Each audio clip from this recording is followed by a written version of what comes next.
Modos de funcionamento da família. Família simbiótica, a família com mistura de papéis. Aquela do meu amigo lá do Senac, que se casou, que namorou, noivou e casou em 8 meses, e a família da esposa dele era uma família em que ninguém respeitava o espaço de ninguém.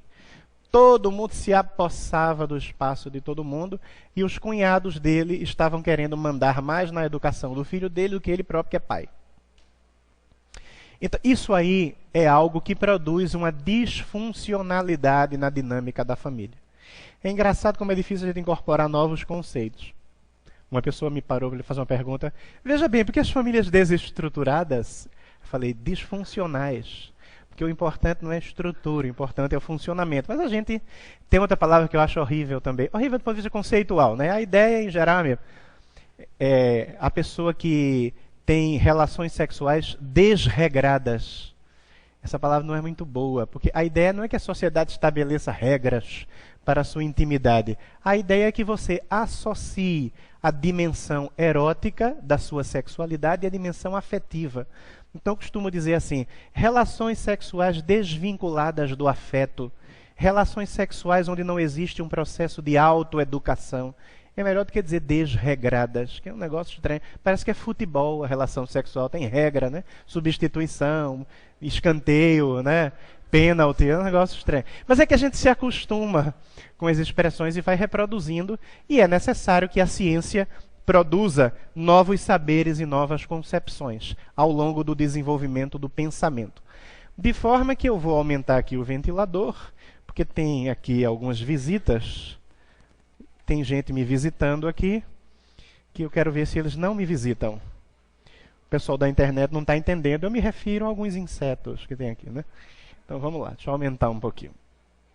Família simbiótica, então. Uma família funcional é uma família em que todo mundo respeita o espaço de todo mundo. Isso aqui para, não? Será que para? Isso fica parado? Cadê quem? Tem que puxar que é que não tem mais o negócio. Sumiu. O ventilador está disfuncional. Ele não tem o botão, não tem problema. Vamos assim mesmo. Pior foi Divaldo Franco, que fez palestra na África do Sul, no meio da guerra. Pior é Divaldo Franco, que fez palestra em Portugal, no meio da ditadura militar. Num prédio com as luzes apagadas, no escuro.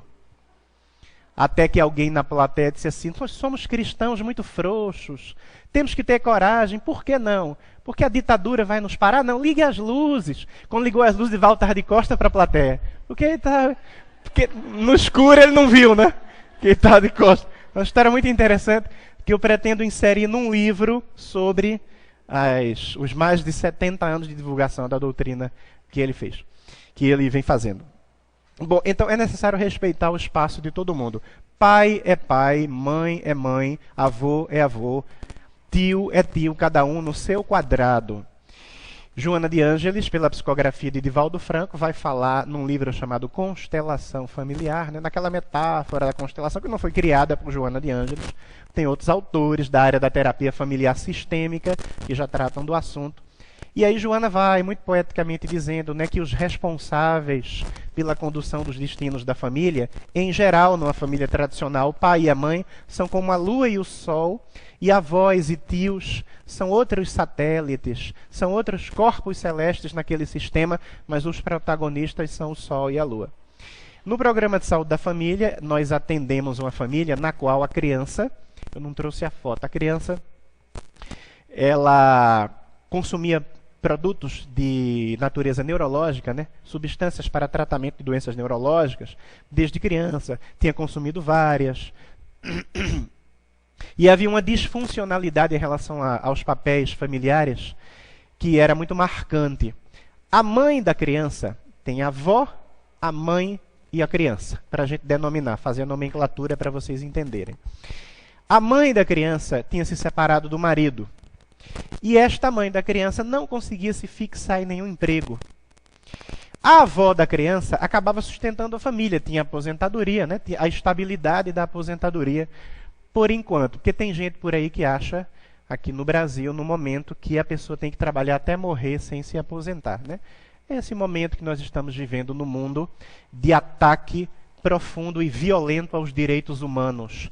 Tem gente que pensa que é só direitos sociais, mas é mais amplo o conceito. É um profundo ataque aos direitos humanos produzido pelo mercado e pelo capitalismo financeiro, que acham que a vida deve ser regida pelo mercado e pelos interesses econômicos das grandes corporações, que ninguém tem direito a ser feliz. Todo mundo tem direito a obedecer ao que diz o capital. Então, nesse momento, no mundo, para conservar sua margem de lucro, em muitos lugares do mundo e no Brasil, esse capital financeiro está tentando corroer os direitos humanos em seu próprio benefício e em prejuízo da massa mais pobre da população. É um momento sui generis, em que os seres humanos precisam se levantar e dizer: nós somos gente e não somos coisa e nem mercadoria do mercado financeiro. Isso é importante. Então ela tinha uma relativa estabilidade por causa da aposentadoria, e ela queria se sobrepor à mãe da criança, ocupar o lugar da mãe da criança, em vez de ser vó, ser mãe. Para fazer isso, ela chantageava a filha, humilhando-a. Primeiro ela dizia assim: você não consegue nem segurar homem, né, que se separou do marido, o marido foi embora e tal. Como se homem fosse objeto que você segura, solta, né? E a outra coisa que ela dizia: você não consegue nem se segurar no emprego, você não consegue ficar em lugar... A avó dizia isso em relação à própria filha, a mãe da criança. E com essa humilhação, a mãe da criança acabava cedendo o espaço para ser substituída pela avó. Então, uma disfuncionalidade muito marcante. A gente foi conversando, mostrando a ela que se ela quer ajudar, ela tem que ajudar e não atrapalhar. Porque vó é vó, mãe é mãe. Então, numa família monoparental, a mãe cuida da criança sozinha, sai para trabalhar, a avó fica tomando conta. Tem vós que são espetaculares e entendem que não são as protagonistas do processo, ou que pelo menos não devem ser. Elas entendem que são coadjuvantes. Tem vó que entende isso. Então, minha filha, você quer que eu faça de que jeito? Me diga para eu fazer, porque eu não quero atrapalhar na educação do seu filho. Ele não é meu filho, meus filhos eu já eduquei. Tem vó que entende. Tem vó que não quer, que não entende isso. Não tem essa dimensão. Então, a avó vai dar um sorvete de chocolate 5 para meio-dia, perto da hora do almoço. Aí a mãe chega naquele dia que está de folga, foi no supermercado. Quando chegou, encontrou a avó deseducando a criança do ponto de vista alimentar e nutricional. Mas mamãe, um sorvete, um Oreo, uma hora dessa, um bis para minha... Ela vai almoçar. O que é que tem de mais? Deixe de ser inflexível. Não, mamãe, agora é hora de almoçar. A menina tem 4 anos de idade. Ela tem que aprender que é a hora do almoço. Aí a avó diz assim: mas se você deixa ela aqui comigo para eu educar, tem que ser a minha regra. Não entendeu qual é o seu papel de vó. Você pode até estar observando que a mãe está conduzindo equivocadamente a educação do seu neto, mas você é apenas vó. Apenas no sentido de respeitar os papéis. O papel de vó é muito importante. Tem um poema de Stanislau Ponte Preta, né? Muito bonito, que diz mais ou menos assim: irmão e irmã são irmãs. Pai e mãe são pais. Avô e avó são avós. E tem gente que não entende a comparação. Ele não quer só fazer o plural, ele quer dizer que avô e avó são avós, que dá o tom da vida familiar, pela importância, como suporte, né? Eu estava lá ontem na casa dos pais do Alain e tomei uma sopa que a dona Isaura e o seu Anésio fizeram para mim, maravilhosa, uma pizza. Então disseram assim: Luiz, você quer pizza ou quer sopa? Eu disse assim: mas que legal, eu posso aceitar os dois? Eles disseram: pode, meu filho, você está em casa. Eu tomei uma bela de uma sopa. A dona Isaura disse assim: coloque o franguinho na sopa, meu filho. Posso, dona Isaura? Pode, meu filho. Eu coloquei o franguinho, aí eles começaram a rir. Eu digo: vocês estão oferecendo? Meu filho, tem uma farofinha para colocar na sopa. Era uma sopa de legumes. Mas, dona Isaura, nunca tomei. Posso, dona Isaura? Pode, meu filho. Põe a sua farofa. Eu pus a farofa, seu Anésio chegou: meu filho, tem uma pimentinha aqui para você. Você quer, meu filho? Posso, seu Anésio? Tome pimenta na sopa. Depois que eu comi 2 pratos de sopa, ninguém precisa contar para ninguém, por favor. Tá? Ficar só entre nós aqui no centro. Aí eu fui comer uma fatia de pizza para não ser deselegante. Eles tinham feito a pizza também. Fui lá e comi. Né? Mas quando os filhos do Alain e da Renata estão lá, a regra é a regra que os pais estabeleceram e os avós ajudam. Você quer que seja de que jeito? Eu conversei com uma amiga espiritual uma vez em relação a uma pessoa da minha família, que a minha família é muito grande. E era uma mãe uma família monoparental que cuida da criança sozinha, separou-se dos 2 maridos, um de cada vez, eu quero dizer, né? Ela casou-se uma vez, casou-se outra, separou-se, tem um filho de cada pai, e cria os seus filhos com muita galhardia, com muito denodo. Usei umas expressões de 1900 e antigamente agora.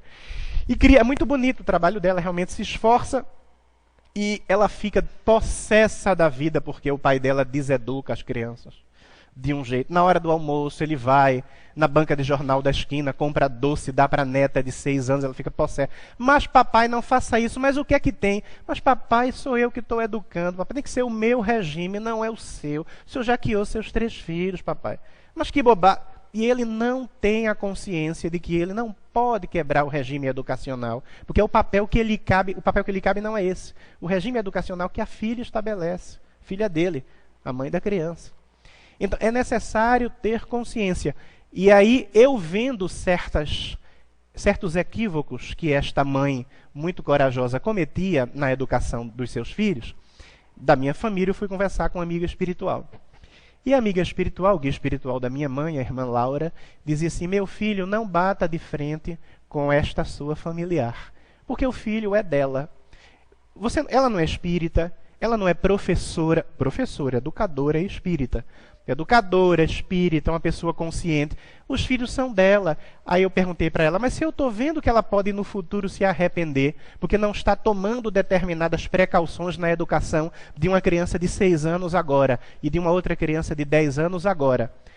Aí a irmã disse assim, mas você não pode fazer nada porque você não é o pai. Você pode até ser um parente próximo, mas não é o pai.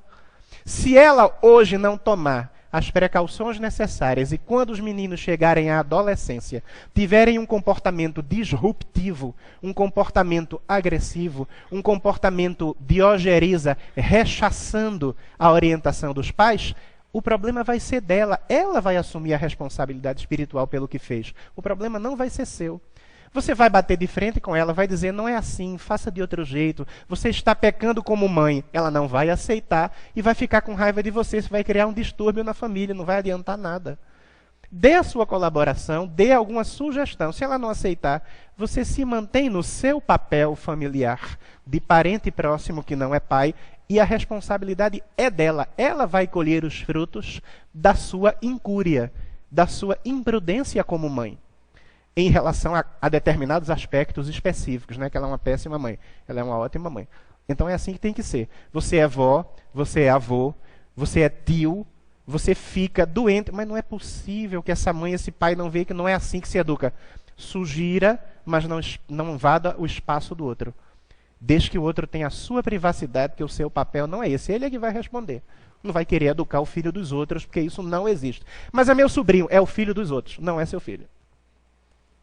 É o meu neto, é o filho dos outros, não é seu filho. É assim que tem que ser.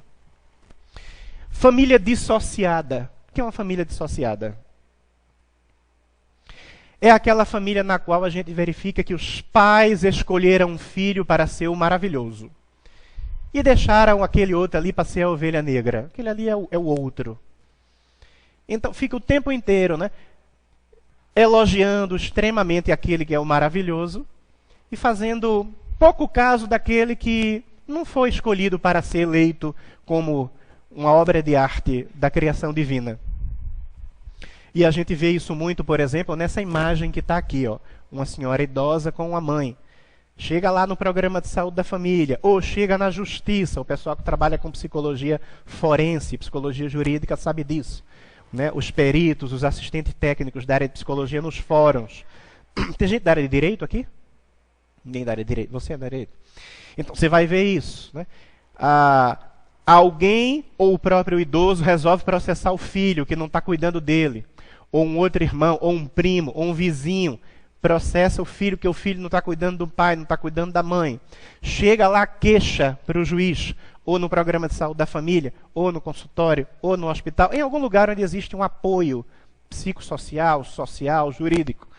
Aí, aquele que está oferecendo o apoio, que está sendo o mediador, o psicólogo, o assistente social, o médico, o juiz, vai perguntar para o filho, mas por que é que você não dá apoio para o seu pai? Por que é que você não oferece suporte para o seu pai, para a sua mãe? Ele é idoso, ela é idosa. Muitas vezes o filho, já com 40, 50 anos, responde: porque o senhor não sabe, doutor, como é que ela me tratava quando eu era pequena, ou quando eu era pequeno. Era tudo para o meu irmão, né? Era aquela feijoada maravilhosa, era aquele espaguete, e eu tinha que comer sanduba na padaria da esquina. Eu chegava em casa, o almoço do meu irmão estava separado, o meu almoço não tinha, não sobrava quando era para mim. Acontece bastante. Aí a alma está ferida, né, por causa dessa família dissociada, na qual o indivíduo foi se desenvolvendo. Quando ele chega à fase adulta, ele não consegue ter gratidão. Luiz, você está justificando a ingratidão dos filhos? Não, não estou justificando. Eu estou compreendendo uma ferida psíquica que faz com que, na fase da maturidade, o indivíduo não consiga resistir ao desaguar da mágoa. É disso que eu estou falando. A compreensão do processo e não a concordância em relação a esse processo. Aí eu vou me lembrar desse texto do Evangelho segundo o Espiritismo, né? A ingratidão dos filhos e os laços de família, que é muito interessante. E Divaldo Franco diz no livro Vivências do Amor em Família: se você não consegue ter amor pelo seu pai ou pela sua mãe, pelo menos tem que ter a gratidão pelo fato de que eles deixaram você reencarnar. Não cometeram aborto. Deixaram você reencarnar, bem ou mal. Aí vamos lembrar uma frase de Joana de Ângeles que eu acho lapidar. Ela diz que tudo aquilo que a gente não consegue usufruir na atualidade significa que é algo que a gente não valorizou no passado. A limitação de hoje representa o abuso de ontem. Então, aquele que não teve os pais ideais que gostaria, porque não mereceu. Provavelmente porque teve pais ideais no passado, ideais entre aspas, bons modelos de espelhamento, né? Então, são referências interessantes, não perfeitas. Mas teve boas referências no passado como pais e não os valorizou. Aí agora, como houve abuso no passado, reencarna com a limitação de hoje. Raul Teixeira dizia isso, o orador médio do Rio de Janeiro. Ficou órfão de pai e de mãe muito cedo. E ele dizia: eu sei que fiquei órfão de pai e de mãe muito cedo porque fui mau filho no passado. Então, quem é mau filho hoje, se prepare para a orfandade na próxima encarnação, se não corrigir o rumo. E hoje, se você teve pais que não cuidaram de você como você gostaria, pelo menos tenha a gratidão, porque eles deixaram você reencarnar, e faça a sua parte. Se ele não foi bom pai, se ela não foi boa mãe, a questão evolutiva diz respeito à consciência dela, diz respeito à consciência dele. Faça a sua parte de filho. O meu sobrinho de 12 anos é magoado com o pai. Uma pessoa extremamente frágil psicologicamente, não entende o seu papel de pai. Não vai em Natal, não vai no ano, não foi no aniversário do garoto na casa do garoto. Que não dá apoio material, direito, nem dá apoio afetivo, muito menos. O garoto é magoado. É magoado e ele diz que quando crescer não vai cuidar do pai. E a gente está conversando com ele para que ele não faça isso. Ele é espírita, eu falo para ele: você entende de reencarnação? Se você não tem o pai que você gostaria, porque você não merece ter o pai que você gostaria. Não fique revoltado com Deus, porque é uma questão sua, evolutiva. Eu tenho as minhas, você tem as suas. Se você não tem, é porque não mereceu, você não acredita em reencarnação. Desde pequenininho fala com os espíritos através da mediunidade da sua avó. Como é que você não vai incorporar à sua forma de ver a vida a ideia da reencarnação? Se você aprende isso, se você é tão inteligente, se não teve o pai que gostaria, é porque você não mereceu. Então há a necessidade de não se cultivar essa dissociação familiar, para que pais não elejam aquela alma com quem tem afinidade do passado, e aquela outra alma com quem não tem afinidade é rechaçada, não. Óbvio que o coração não vai ser sensibilizado do mesmo jeito. Um filho que é uma alma com quem se tem afinidade e um filho que é uma alma com quem não se tem afinidade. A sensibilização não é igual, vai ser assimétrica, obviamente. Mas é necessário que os pais se policiem para não falirem na sua condição de educadores, que precisam ter minimamente a condição de equalizarem essa situação. Veja, isso me lembra a metáfora bíblica de Caim e Abel, né? Então, tudo aquilo que Abel fazia era maravilhoso para Deus. Tudo aquilo que Caim fazia não servia para nada. Então, Caim fazia qualquer coisa, Deus não achava nem um pouco interessante. Abel fazia qualquer coisa, Deus achava o máximo. Aí Caim chegou e disse, sabe de uma coisa, eu vou acabar com esse competidor. Esse miserável está me deixando infeliz. Foi lá e tacou-lhe uma pedrada na cabeça. O interessante é que Deus não sabia o que Caim tinha. Caim, onde está o teu irmão? Deus era meio desinformado nessa época do Antigo Testamento. Ele tinha que perguntar. Ele era onisciente e onipotente, mas ele tinha que perguntar. Então, é isso aí, as famílias dissociadas, né? Os pais precisam se policiar e o filho que não recebeu o que gostaria precisa fazer a sua parte. Porque na vida, felicidade significa a consciência tranquila do dever cumprido. Isso é felicidade. Paulo de Tarso, né, Orson? Abaixa a cabeça para ser decapitado no momento em que o seu algoz treme, fica meio inseguro sobre o que vai fazer, e Paulo diz, cumpre a tua parte, porque eu já cumpri a minha. Você imagina Chico Xavier desencarna e é recebido por Jesus no mundo espiritual. Vocês sabem disso, né? Ou não? Todo mundo leu o texto aqui, o retorno do apóstolo Chico Xavier? Levanta a mão quem leu. Ninguém leu? Entre na internet. Chico Xavier foi recebido por Jesus. Uma mensagem de Joana de Ângeles, psicografada por Divaldo Franco, foi publicada no Reformador, quando ele desencarnou em 2002. O retorno do apóstolo Chico Xavier. Joana fala claramente, quando ele desencarna, é recebido por Jesus, que diz, descansa um pouco, meu filho, para te recuperares das turbulências do mundo. Quem mais ia receber um apóstolo que se dedica à humanidade como Chico Xavier? Jesus Cristo, poderia ter sido outro espírito, mas Jesus Cristo, obviamente, mais do que natural. A consciência tranquila do dever cumprido. Isso é felicidade. Então, cumpra a sua parte de filho. Um amigo meu que está na mesma condição do meu sobrinho, e que agora tem 30 anos de idade, está fazendo pelo pai dele o que o pai dele não fez por ele. Ele me falou, Luiz, minha mãe é que segurava a barra, segurava a onda, chegava junto. Meu pai nunca quis saber. Agora, depois de mais velho, que eu tive sucesso, estabilidade profissional, ele de olho no suporte material que eu posso dar para ele até o fim da vida, começou a se aproximar, mas eu sei que é interesse dele, mas não me importa. Ele é espírita, meu amigo. Vou fazer a minha parte. Construir uma casa grande, onde ele fez um quarto para a mãe, um quarto para a mãe, né, que a mãe já morreu, um quarto para a sogra, o quarto dele, o quarto dos filhos, e construir o quarto do pai. O pai vai morar com ele até morrer. Isso é que é bonito. Felicidade é a consciência tranquila do dever cumprido. Família narcisista é aquela família que se acha maravilhosa, se acha espetacular. E todo mundo tem que seguir a história que a família foi desenhando de projeção social. Nós somos os Matarazzo, nós somos os Souza Leão. Estou dizendo sobrenomes a esmo aí. Se alguém tem um sobrenome como esse aí. Nós somos os Carrara. Olha que nome maravilhoso. Então, quer dizer, aí tem um filho, o filho tem que ser maravilhoso, como todos os Carraras são espetaculares. E os meus alunos da faculdade de Direito dizem, eu não sou bacharel em Direito, mas dou aula de Psicologia Jurídica, Ciência Política e Direitos Humanos para o curso de Direito. E eles me dizem, professor, eu estou aqui, mas eu não quero ser bacharel em Direito, é que minha família tem um escritório de Direito. Meu avô publicou um livro de direito, não sei das quantas, é um grande nome do direito aqui em São Paulo, e eu tenho que seguir a história da família no campo do direito. Eu estou tão chateado com isso, professor, porque eu queria fazer outra coisa. Teve um aluno, um adolescente com quem eu conversei hoje, que disse assim, eu penso em fazer duas coisas, 18 anos. Engenharia da computação ou produzir instrumentos musicais. Ele me falou o nome que eu esqueci agora. Produzir violinos. Olha, de repente, se ele descobrir que ele quer produzir violino, vá produzir violino, meu filho, na paz do Senhor. Por que é que tem que ser engenheiro da computação? Porque vai dar prestígio. Seja feliz. Obviamente que a gente tem que não.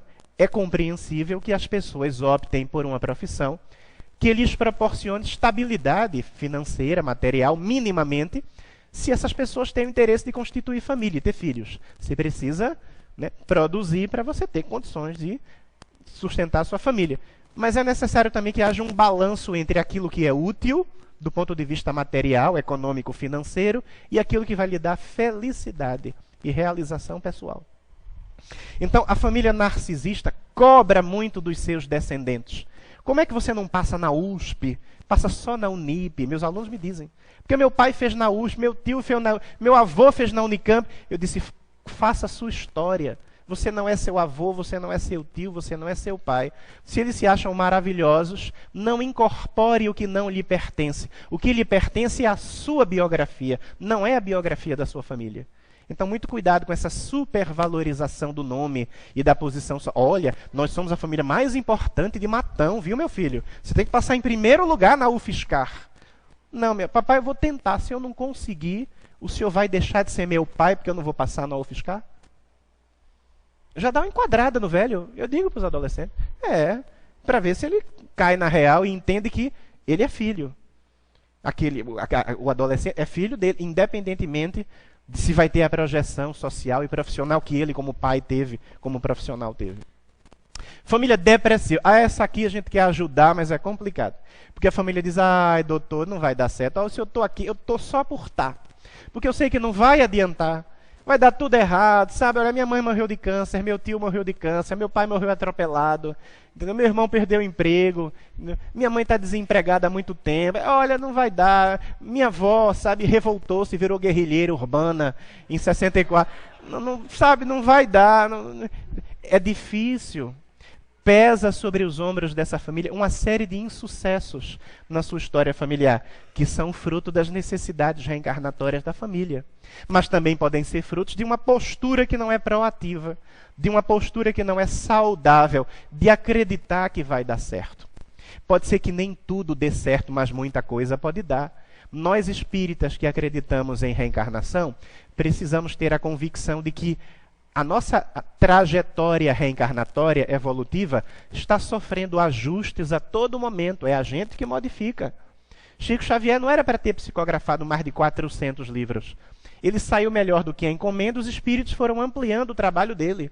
Divaldo Franco não era para psicografar tudo isso, não era nem para estar vivo.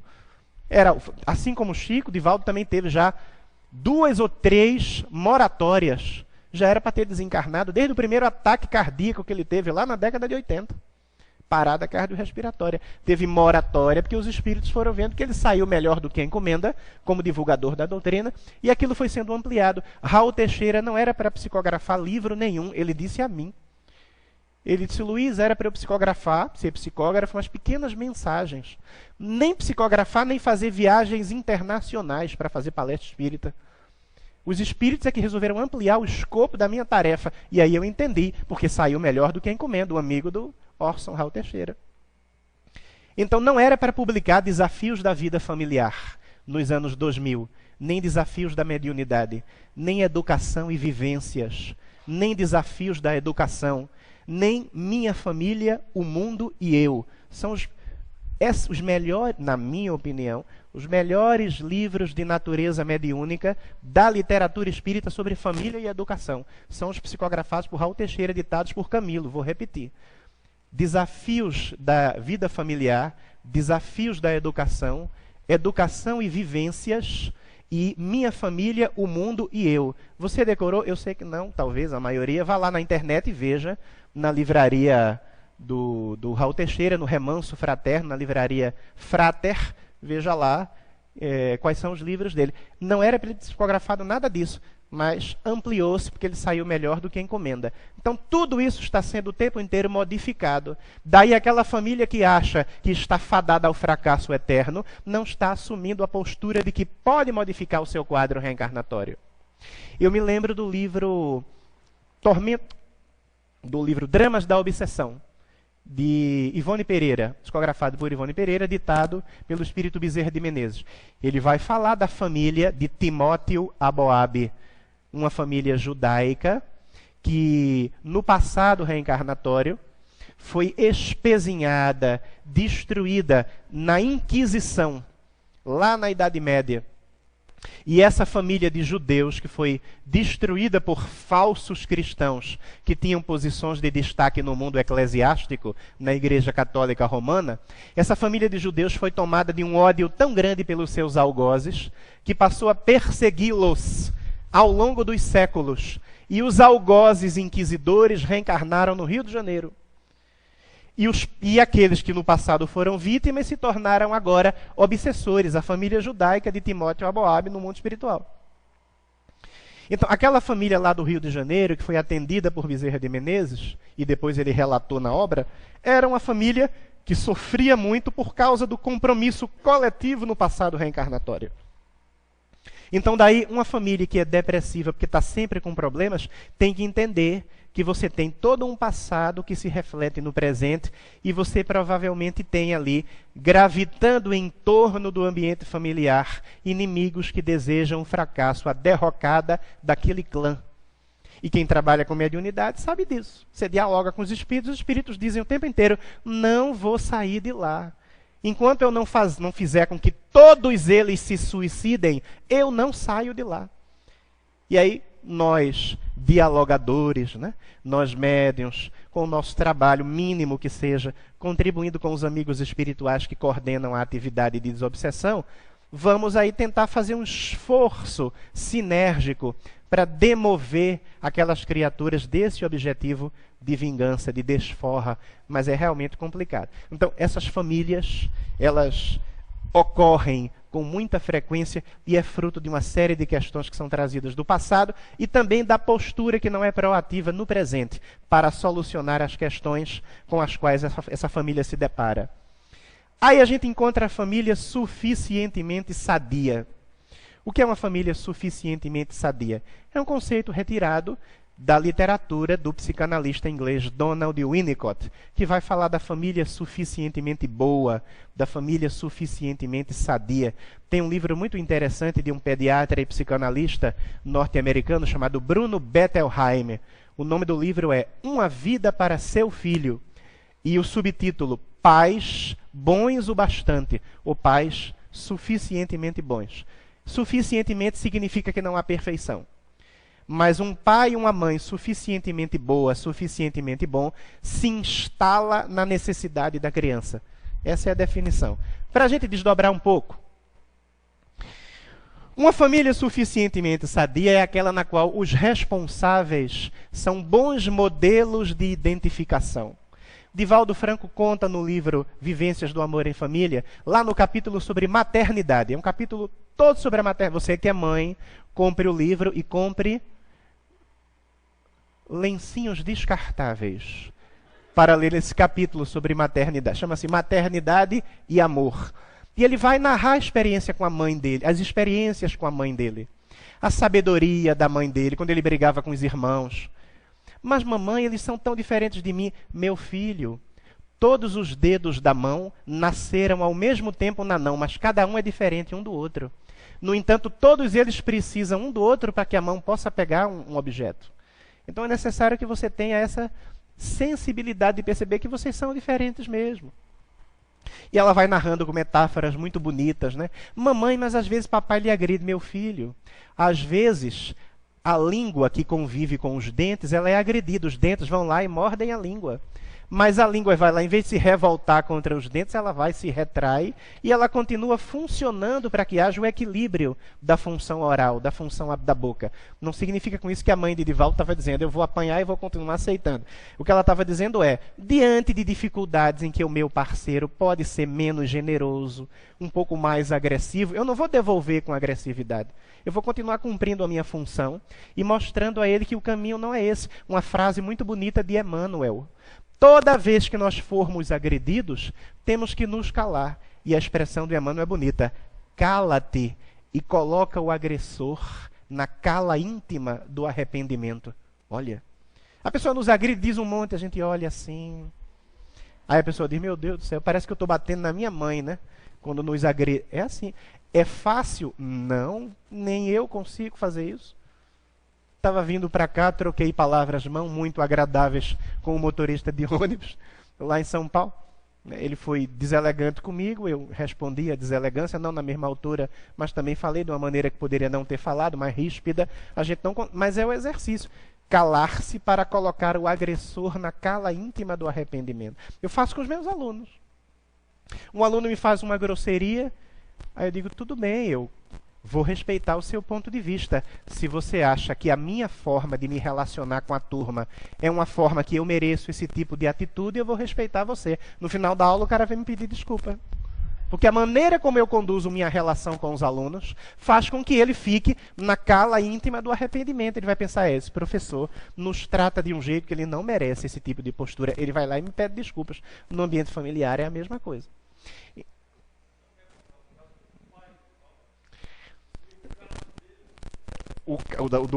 Qual dos casos do pai? O do abraço não, né? É o do amante. Podemos contar. É que eu quero. Esse é o último slide. Aí eu vou contar alguns causos do livro do Divaldo.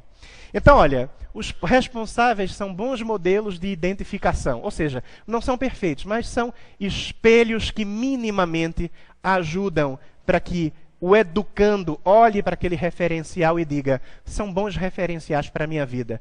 Tem posturas que eu quero reproduzir na minha vida. Limites nos papéis, não ser uma família simbiótica, como eu comentei, né? Respeito às diferenças e limitações. Eu acho interessante também essa questão de limites nos papéis e respeitar o outro. A questão do filho adotivo, né? É tão interessante. Eu digo para os pais adotivos, eles me perguntam, o que é que eu faço quando uma pré-adolescente, a minha enteada de 12 anos, de 13 anos, disser assim, você não é meu pai. Alguém tem filho adotivo aqui? Ninguém tem? Você tem? Você não é meu pai, você não tem direito de mandar em mim. Você não é minha mãe. Eu digo o quê? Porque é fato, não é pai, não é mãe, né? Do ponto de vista jurídico, o poder familiar é exercido primeiramente pelo pai biológico, pela mãe biológica. Aí eu sugiro a eles que digam assim, quando o pré-adolescente, a criança, você não é meu pai. Você diz assim, é verdade, querida, eu não sou seu pai, mas eu amo você como se você fosse minha filha. Como diria a juventude, é para quebrar as pernas, não é? É para quebrar as pernas. Porque ela vai saber que é verdade. Agora tem que ser verdade.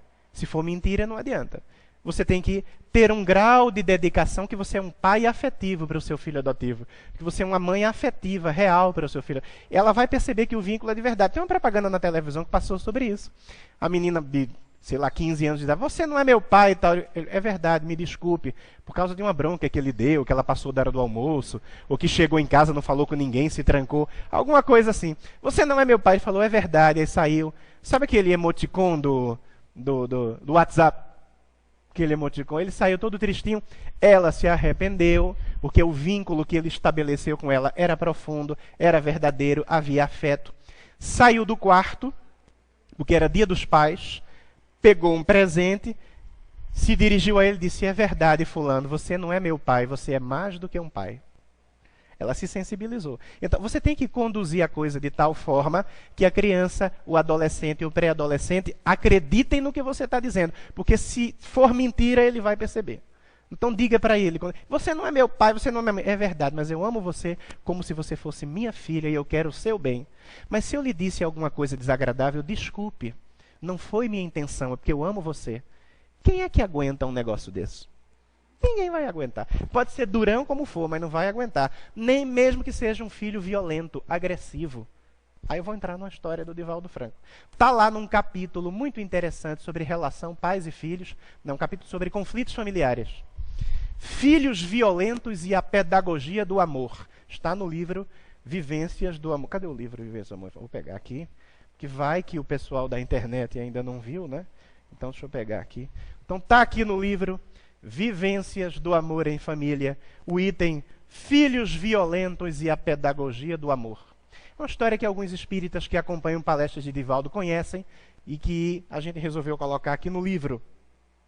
Ele conta lá que ele teve um filho adotivo na mansão do Caminho, que o menino com 3, 4 anos de idade dizia, eu quero pegar uma faca e enfiar na barriga de uma pessoa para sentir o sangue quente escorrendo na minha mão. Menino com 3, 4 anos de idade dizia. E Divaldo perguntou, meu filho, como é que você sabe que o sangue de uma pessoa é quente? Eu sei, tio, porque eu já senti. O menino fazia facas, fazia pistolas artesanais. Durante anos, Divaldo recolheu várias facas, várias pistolas, várias armas que ele fazia para enfiar na barriga de alguém e sentir o sangue quente escorrendo na mão dele para matar o inimigo.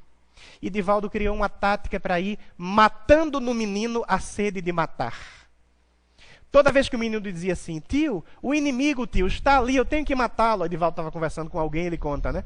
Tio, eu disse, só um minuto, menino, estou conversando aqui. Mas tio, o inimigo está ali, um minutinho só. Mas eu quero matá-lo. Eu sei que você quer matar. O senhor não quer deixar que eu mate? Não é isso não. Eu vou avaliar se você mata ou não mata. Eu vou lhe ajudar, só um minutinho, deixa eu terminar a conversa aqui. Aí terminou a conversa, daqui a 2, 3 minutos. Pois não, o que é que você queria mesmo, meu filho? Ah não, tio, já passou. Aí ia embora. E ele foi diminuindo, conversando com o menino, conversando. Lá para as tantas, o menino de 17 anos de idade, 16, 17 anos, ou 18, tio, eu quero me emancipar. Mas meu filho, você é muito jovem, vai trabalhar de quê? Não, tio, eu me viro, já tem alguma coisa aí que eu sei que eu posso trabalhar e tal, eu me viro, vou me emancipar. Divaldo disse, sob uma condição. Quando você sair pelo mundo, se você sentir o desejo de matar alguém, volte aqui na mansão do caminho e me mate. Porque se eu criei você desde pequeno, você agora que é adolescente, quase um adulto, ainda não conseguiu domar esse anseio de matar alguém, a culpa é minha. Eu falhei como educador, que não consegui ajudar você a extrair de você isso aí. Então, se você sentiu o ímpeto de matar alguém, volte aqui na mansão do caminho e me mate. Não, tio, jamais eu matarei o senhor. Então você jamais matará ninguém. O menino saiu pelo mundo. E o que é que acontece? Divaldo Franco reencontra esse rapaz. De que forma ele reencontra? Não vou dizer porque está no livro. Compre o livro, leia. Está aqui o livro, chama-se Vivências do Amor em Família. Filhos Violentos e a Pedagogia do Amor. Está lá, tá? Muito bem. Então, respeito às diferenças e limitações, empatia, saber se colocar no lugar do outro. Se a gente não sabe se colocar no lugar do outro, não adianta ser simpático. A gente precisa ser empático, porque senão a gente fica antipático. Aí fica essa coisa anfipática, né? Simpática. Existe essa palavra mesmo, anfipático, quer dizer, ter dupla sensibilidade. Então tem que ter empatia, tem que saber se colocar no lugar do outro, né? Às vezes é difícil, é doloroso, mas é um exercício. Tem uma história tão interessante na minha família que eu conto sobre isso, porque a minha família é muito grande. E o sujeito bebia bastante, era uma pessoa que tinha relações extraconjugais, aventuras, traía a esposa. A esposa sabia, mas era uma heroína, é um casamento sacrificial na classificação de Martins Peralva no livro Estudando a Mediunidade. Vocês já viram essa classificação, né? Casamentos sacrificiais, transcendentais, provacionais, já viram? Quem já viu? Levanta a mão, para eu ter uma ideia. Pois é, quem criou foi Martins Peralva, no livro Estudando a Mediunidade. Um casamento sacrificial, uma alma nobre que reencarna para cuidar de uma alma bastante frágil, ainda com formas muito primitivas de valorar a realidade, de atribuir valor à realidade e de expressar suas emoções, de constituir seu comportamento. E ela se sacrificou para se casar com essa criatura e ajudá-la no seu processo de autoeducação, no seu processo evolutivo. E ele atraiu muitas vezes. Um belo dia, ele bêbado subiu no ônibus, sentou no banco de trás, mostrou genitais para uma moça, abriu o zíper, mostrou genitais. A moça gritou, o ônibus parou, foi parar tudo na delegacia. E aí, o nome dele, que é uma pessoa que tem uma certa projeção social, foi espalhado pela mídia, pela rádio, e ele ficou com muita vergonha. Mas ele não admitiu o que fez. Ele disse para a esposa que, sem querer, por causa do fato de que havia se embriagado, foi a um sanitário e esqueceu de fechar o zíper, subiu no ônibus e aconteceu aquela situação da genitália estar exposta. E a esposa dele, que é da minha família, disse, Luiz, não foi isso que ele fez, eu conheço meu marido. Ele expôs a genitália, ele exibiu, eu conheço meu marido. Aí eu perguntei para ele, o que é que você fez? Ele ficou muito envergonhado. Você fez o quê? Ela disse assim para mim, eu arrumei uma solução para a questão. Meu marido ficou envergonhado, porque o nome dele circulou, e eu disse assim para ele, não, meu bem, eu acredito em você. Eu sei que foi uma situação que não dependeu da sua vontade. Ele disse, mas como é que vai fazer? Meu nome está aí, na lama, os familiares vão perguntar, os amigos. Ela disse, é simples. Você diz, a notícia saiu no rádio, não saiu na televisão. Você diz que na hora de apurarem o fato, os jornalistas apuraram o fato de forma equivocada. Que você estava no ônibus, Você viu a cena e foi arrolado como testemunha. Elencaram você como testemunha da situação. Você foi à delegacia, prestou o seu testemunho, e na hora da apuração do fato, em vez de colocar você como testemunha, colocaram você como protagonista da situação. Aí você fica lá, numa boa, sem demonstrar nenhuma afetação, explica isso, dá as costas e continua a sua vida. Eu acho que a maioria pode acreditar, e aí, pelo menos, você fica com um peso a menos nos ombros. Os olhos dele brilharam. Ele ficou sensibilizado, ela o acolheu. Olha que coisa. Aí eu fui conversar com ele. Ele disse assim para mim: Luiz, depois de 25 anos de casamento, e eu não tenho nada a me queixar da minha mulher, mas eu posso dizer que agora eu descobri a mulher extraordinária que eu tenho. Olha que fantástico. Que mulher faria isso? Talvez muitas não fizessem. Talvez muitas fizessem. Mas ela fez. E é da minha família. Então, empatia. Empatia. Pernambucano, né? Outro naipe. Empatia. Tolerância a frustrações. Você sabe que tem aluno que diz assim: professor, eu adoro o senhor. O senhor é meio maluco, mas eu gosto muito das suas aulas. Tolerância a frustrações. Aconteceu, para que o Orson não fique triste, com a mãe de Divaldo Franco. O pai de Divaldo Franco traiu a mãe, teve um amante, teve um filho com um amante, uma relação fora do casamento. Ele tinha duas famílias, tinha a esposa e os filhos, Divaldo nessa família, tinha a amante que ele visitava e um filho. Um belo dia, um rapaz se aproxima de Divaldo, que também era rapazinho, um rapaz chamado Davi, e diz assim: Divaldo, eu queria lhe dizer uma coisa. O que é? Nós somos irmãos. Ele já, rapazinho. Se é, mas de que jeito? Seu pai, seu José, é meu pai. Como assim? Seu pai se relacionou com a minha mãe, eu nasci. Pois nós somos irmãos. Ah, mas isso já aconteceu? Não, continua acontecendo, ele continua visitando a minha mãe. Divaldo ficou impressionado, correu para falar, está aqui no livro, no capítulo sobre maternidade. Divaldo correu para falar com a mãe, Davi aqui na rua disse que eu e ele somos irmãos. Ele disse: como assim, meu filho? Que irmãos o quê? Seus irmãos são aqui, estão na sua casa, você já conhece, e aqueles que já são casados. Não, mas ele disse que nós somos irmãos, que ele é filho do meu pai. De forma nenhuma, meu filho, de jeito nenhum. Os filhos do seu pai, você conhece todos eles, são esses que estão aqui. Não, mãe, mas eu falo... Não, quer dizer então que a sua mãe adulterou? Não, não é que a senhora adulterou, é que ele... Então, não sei, meu filho. Se ele nunca me contou, é porque não interessa. Eu só vou acreditar no que o seu pai me disser. Agora pare com essa história e continue a sua vida e vamos continuar. Ela sabia. Mas ela resolveu, pensando nos filhos, não dar início a uma avalanche na vida familiar. Eu estou aconselhando todas as mulheres a fazerem isso? Não é o que eu estou dizendo. O que eu estou dizendo é que ela fez a opção de renunciar por causa dos filhos. Para que os filhos tivessem o referencial de pai e o referencial de mãe dentro do lar. Ela fez a opção. Um amigo meu, eu tenho muitos amigos, me contou o seguinte: os filhos eram pequenos, ele voltou-se para a esposa e disse: fulana, expressões dele, nosso casamento foi para o saco. Morreu. Agora eu estou pensando na necessidade afetiva dos nossos filhos. Eu proponho a você que, embora nós não vivamos de forma conjugal, mesmo dentro da mesma casa, eu proponho que a gente continue aqui junto, e quando os nossos filhos atingirem a maioridade e entrarem na faculdade, cada um segue o seu destino. O que é que você acha da proposta? Ela aceitou. E embora não tivessem a conjugalidade perpetuada, viveram debaixo do mesmo teto, se apoiaram e, sobretudo, conduziram a educação das crianças. Quando as crianças atingiram a maioridade e entraram na faculdade, eles se reuniram novamente e disseram: bom, nossa função está cumprida como educadores, eles já são maiores, estão encaminhando sua vida profissional e material. Agora cada um segue o seu destino, ok? Ok. Aí se separaram e foi cada um morar em uma casa.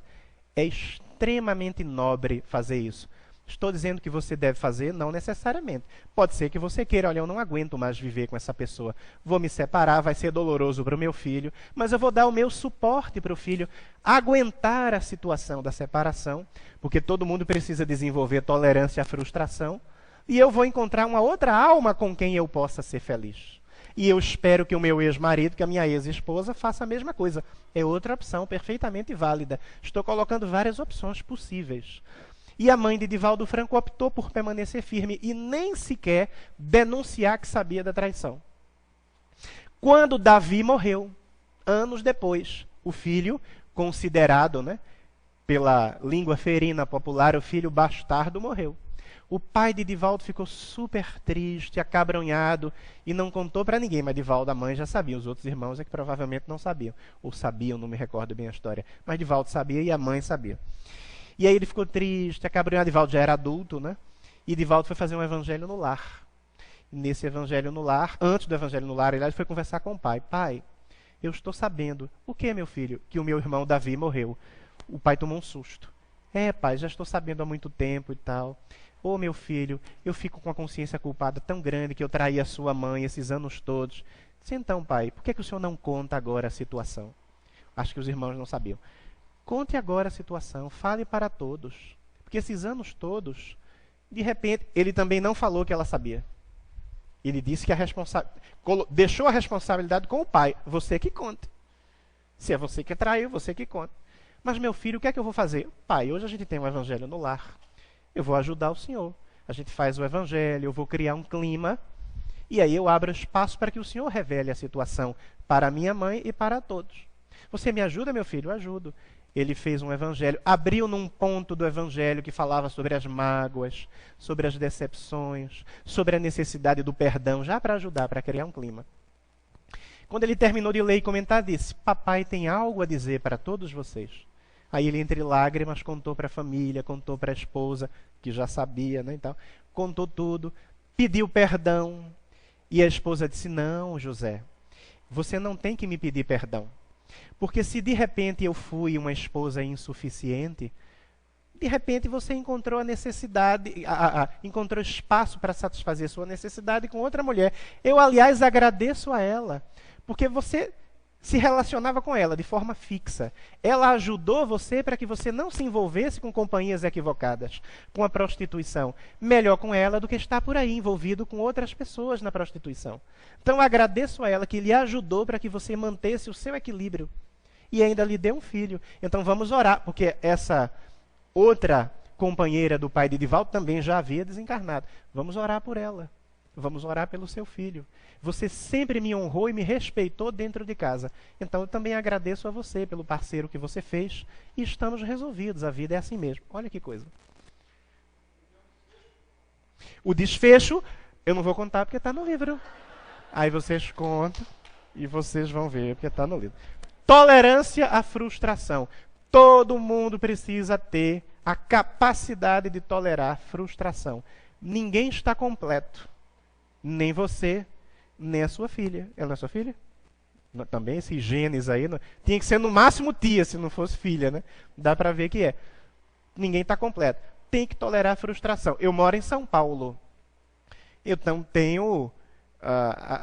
realizei-me profissionalmente em vários aspectos. Tenho a frustração de não estar em Pernambuco convivendo com a minha família. Se eu estivesse lá, teria a frustração de não estar aqui em São Paulo. Se eu estivesse lá, não estaria falando em Matão. Olha que oportunidade evolutiva extraordinária para mim. Veja como eu estou aqui. Então, ninguém na Terra está completo. Todo mundo precisa ter tolerância à frustração. E a criança tem que aprender isso. Quem não aprende tolerância à frustração desde cedo, vai acontecer o quê? É o menino, que eu conheço de uma história de um amigo meu, já falei, não vou repetir. E esse amigo me contava que na família tinha um parente dele que sempre protegia os filhos, dava tudo que os filhos queriam. O filho pedia um tênis caro, pedia carro, dava tudo. E o menino tornou-se adolescente sem saber o que é receber um não. Até que uma menina muito bonita passa no bairro, um corpo escultural, ele vai lá, dá aquelas cantadas de pedreiro na obra, né? Aquelas coisas lindas que a mulherada adora. Princesa e tal, você aí, você é meu chuchu, essas coisas que vocês gostam. Enfim, um horror, né? A mulherada fica horrorizada. Cantada de pedreiro, com todo respeito a quem é pedreiro aqui, mas acontece com muita frequência. Aí deu aquela cantada e tal, disse que a mulher era isso, que era maravilhosa, que tinha um corpo. A menina olhou para ele e disse, nesse corpinho aqui você nunca vai tocar, que não é para você. O menino disse, não vou tocar não? Pois eu lhe mostro o que toco. No dia seguinte, ele estuprou e matou a menina. Porque ele nunca aprendeu a receber não, porque papai não ensinou. O primeiro não que ele recebeu na vida, ele tomou à força a intimidade sexual da menina e ainda tomou-lhe a vida, porque ele não sabia receber não.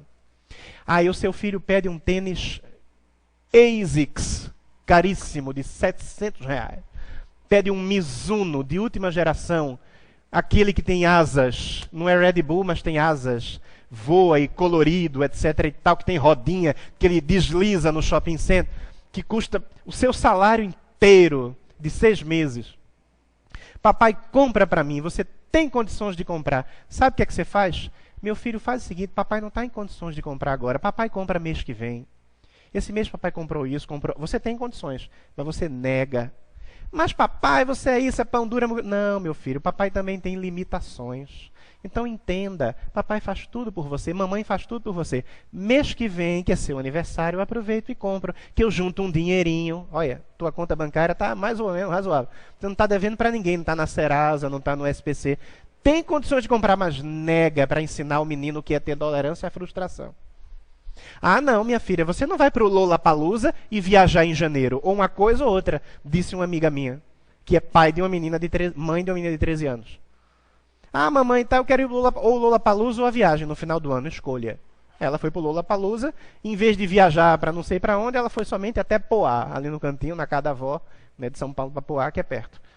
Ela tinha condições de dar o Lollapalooza e de dar a viagem, mas fez com que a menina entendesse que a vida não é de estalar um dedo, apertar o botão do WhatsApp e conseguir tudo o que quer. A vida não é assim. Alguém me perguntava, e essa vida louca? Essa coisa da vida virtual, de que tudo se resolve através da vida eletrônica, do Second Life. A vida real não interessa, o que interessa é a vida virtual. Temos que ensinar às nossas crianças que nada substitui a vida real, a convivência. Agora tem que dar alternativa. Tem que ser interessante. Se não for interessante, não adianta. Trazer um menino de 7 anos para ver uma pregação, porque Jesus e tal, de adulto para adulto, é desagradável para ele. Tem que ser com a linguagem relativa à faixa etária dele, aos interesses dele. Então, se não der opção, não adianta. Tem que substituir aquilo que a gente não deseja que esteja presente com tanta frequência, de forma tão dominadora, tem que substituir por algo que seja igualmente ou mais interessante. Então, essas pessoas das novas gerações foram ensinadas pelas pessoas das velhas gerações que dominam o mercado, que produzem a ideia do consumismo, foram ensinadas que a vida se resolve com um clique, com um toque. Uma aluna minha de 18 anos chegou na faculdade, perdeu várias aulas do primeiro bimestre, assistiu à última aula e foi fazer a prova. Eu dei um material para ela estudar, já que ela não tinha assistido a todas as aulas, ou a quase nenhuma. Ela fez a prova, tirou uma nota razoável.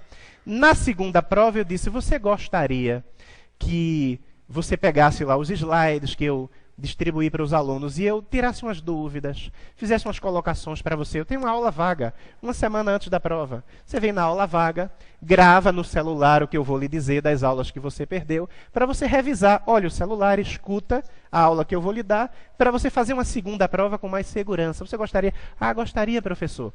Essa menina veio do Ceará, está em São Paulo, e trabalha com a mãe. A mãe tem um pequeno restaurante, ela ajuda a mãe na administração do restaurante. Não foi na aula, era a primeira aula, que era vaga. A aula com ela na sala de aula e a turma era a segunda aula. Ela não foi na aula, eu fiquei esperando. Comecei a dar minha aula no segundo horário e ela entrou. Não me disse nada. Assistiu a aula, ficou de cabeça baixa, com vergonha, porque não cumpriu o compromisso. Na hora de sair, me cumprimentou de longe e foi embora. Uma semana não me disse nada, não me mandou e-mail, não se justificou.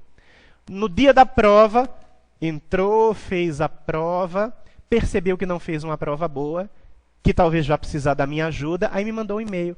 Professor, olhe, parece que o senhor me tratou direito, não falou direito comigo, olhe, se eu fiz alguma coisa, me desculpe. Eu não respondi.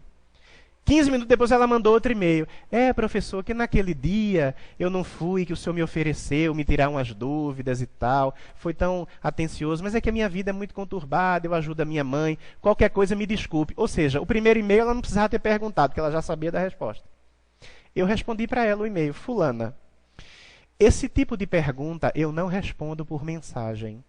Porque quando a gente tem uma questão de relacionamento interpessoal, e você é aluna do primeiro ano de Direito, já não é mais uma pessoa infantil e sem informação, quando a gente tem uma questão de relacionamento interpessoal para solucionar, a gente vai diante do indivíduo com quem a gente tem a questão e coloca frontalmente a questão. Coloca pessoalmente a questão, não frontalmente, para a gente poder dirimir a dúvida. É frio, é deselegante, é sem emoção e é imaturo discutir relacionamento através de mensagem.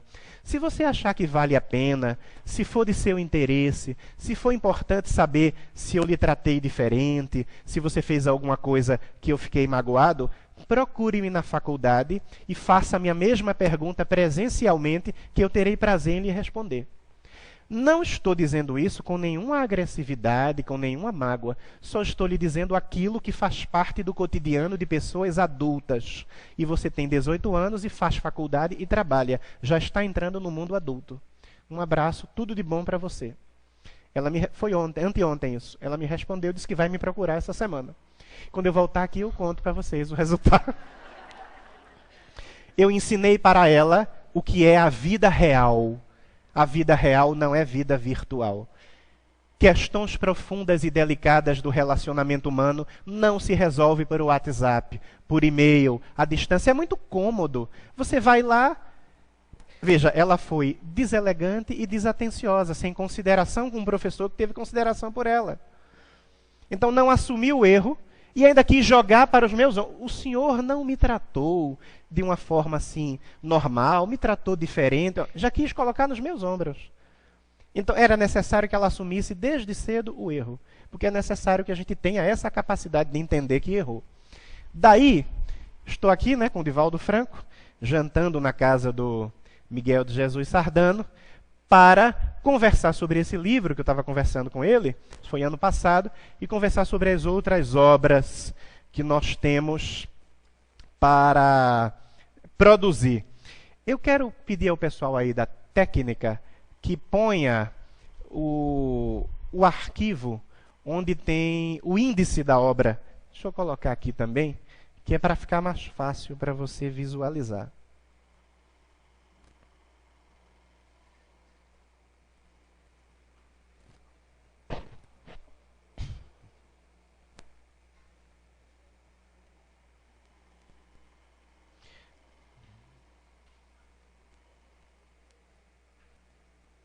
Bom, dá para ver bem, daí dá, né?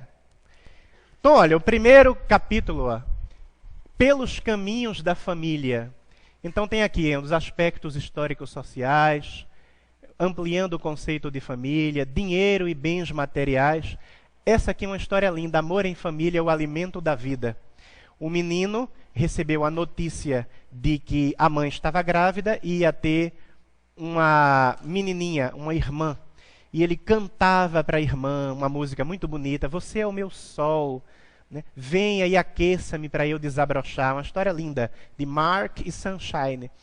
E aí ele cantava para a menina e tal. A menina nasce, tem um problema de maturação orgânica no nascimento, vai parar na incubadora, vai para a UTI. E os médicos anunciam, neonatologistas, que a menina não vai resistir e vai morrer em breve, dentro de algumas horas. A mãe vai se despedir da criança, leva o menino diz que queria se despedir da irmãzinha dele de todo jeito, um menino de 5, 6 anos. Ela coloca o menino dentro da UTI, que criança não podia entrar, né? Coloca dentro da UTI, a menina começa ali com o coração fraquinho, com o pulmão fraquinho, e o menino começa a cantar para a menina a música que cantava durante a gravidez. Você é o meu sol, fique comigo para eu não desabrochar. A menina começa a reagir. Aí o menino vai cantando, durante 1 hora, 2 horas cantando, a menina reage e ele salva a irmãzinha da morte. É uma história belíssima, que vocês vão ler quando comprarem o livro. Aqui também, vou mostrar aqui. Está aqui embaixo. Família e reencarnação, a programação das reencarnações. Tamil, que história linda. Um filho de Divaldo Franco, de que ele se afastou no século XVII na França. Em 1625, um inimigo político raptou um filho dele. Ele nunca mais viu o filho. A mágoa foi tão grande que ele ficou com isso no inconsciente durante séculos. E ele conta na obra, quando ele era pequeno, lá no interior da Bahia, em Feira de Santana, ele ia para o quintal de casa e ficava procurando alguma coisa que ele não sabia o que era. Olhava atrás da árvore, olhava no capim, escavava no chão, procurando alguma coisa que ele perdeu. Quando ele se torna adulto, tem a consciência da reencarnação e descobre que era esse filho que foi sequestrado. E todas as crianças que chegavam na obra social da Mansão do Caminho, ele procurava, meu Deus, será que é essa criança? Será que é meu filho? Os filhos adotivos, as crianças que ele ajudava na creche, será que é meu filho? Ele reencontra esse filho na Índia, quando ele vai nos anos 80 visitar o grande espiritualista e paranormal Swami Satya Sai Baba. Ele encontra um meninozinho que vivia na rua e tomava conta dos carros no estacionamento do ashram de Sai Baba, que era a casa dele. E esse menino que morava na rua era o filho que Divaldo Franco acabou não vendo mais, de quem ele se apartou lá no século XVII. O menino hoje é advogado, estudou em Londres e eles ainda mantêm contato. Ele chama Divaldo de pai, Divaldo chama ele de filho. Foi um momento emocionante, uma história linda. Lia e Conceição, essa história é espetacular. Uma família paupérrima de um sofrimento profundo, lá na região do Rio das Velhas, em Minas Gerais. Uma família que Chico Xavier atendeu, nos casebres miseráveis, lá na Vila dos Pássaros Pretos, em Pedro Leopoldo. Chico apresentou essa família para Divaldo. Uma história linda que envolve o espírito Eurípides Barçanufo, que é um espírito que eu amo muito, um grande educador, que eu me espelho, porque também sou educador, não como ele, obviamente. Linda essa história de Conceição e Lia. Aí tem aqui esse capítulo sobre família e obsessão. Então é muito interessante como ajudar familiares em processo obsessivo. A história de Celso e Cibele, que é uma obsessão em família, belíssima, que muita gente conhece. Aqui, o capítulo que você vai precisar de quê? Você vai precisar, porque realmente você vai chorar. Histórias belíssimas, maravilhosas. Essa história aqui, por exemplo, a história da criação do Dia das Mães é a história da mãe de Dimas, o bom ladrão. Jesus não foi crucificado entre dois ladrões, que a tradição diz o mau ladrão e o bom ladrão. O bom ladrão era Dimas. E Dimas foi alguém que a mãe passava a mão na cabeça para os erros dele. Desde criancinha começou a cometer furtos, a fazer aquilo que não devia. As pessoas diziam para a mãe dele e a mãe dele nunca acreditou. Ele dizia, não, mamãe, eu sou honesto, eu não faço isso. Eu estou com essas moedas aqui de ouro porque eu prestei um serviço para fulano, para cicrano e ele me deu. E a mãe acreditava. O amor que não sabe ser rígido quando precisa ser, que não sabe produzir a interdição, dizer não, disciplinar. E aí, de pequenos furtos em pequenos ilícitos, ele se tornou um ladrão conhecido, foi preso e crucificado ao lado de Jesus. Quando eu vi essa história num áudio, eu perguntei, Divaldo, esse livro, essa história está em algum livro? Ele falou, não está em livro nenhum. Eu digo, vai entrar no livro sobre família. Uma história linda, ó. As recordações da história de Divaldo. Essa história é linda, um missionário da medicina e o amor de mãe. Essa aqui, Amor e Renúncia, que é a história de uma lavadeira de roupas negra da Bahia, que lavava roupa e fazia acarajé para vender no elevador Lacerda, e criou um filho e sustentou a faculdade de medicina do filho. O filho, depois que se formou em medicina, um negro formado em medicina, casou-se com a filha branca de um professor da faculdade e rejeitou a mãe, lavadeira, pobre, negra e vendedora de acarajé, que morreu miserável, contaminada, cheia de verme, com tuberculose, na favela de Salvador. Uma história linda. Nas mãos de Divaldo. Divaldo viu os últimos momentos da vida dela e ela nunca falou mal do filho. Morrendo, rejeitada pelo filho, ela disse, diga a meu filho que eu o amo. Você vai chorar. Compra uma caixa inteira de... Tá? Uma história linda. Tá? Já estou chorando agora? Tem gente que já está chorando agora. Nos passos da criança e do jovem, crianças da nova era, mediunidade em crianças, os desafios do jovem, pais e filhos, a delicada relação. É realmente uma história, um capítulo lindo. Adoção, convivência com os filhos, filhos rebeldes, reencarnação e relacionamento familiar, autorrealização dos filhos. Olha os conflitos familiares aqui, Conflitos familiares, familiares difíceis que aqui em Matão ninguém tem. Porque em Matão são todos evangelizados, ninguém tem problema de familiar difícil. Aqui o menino que queria enfiar a faca na barriga de uma pessoa e ver o sangue escorrendo nas mãos, quente na mão dele.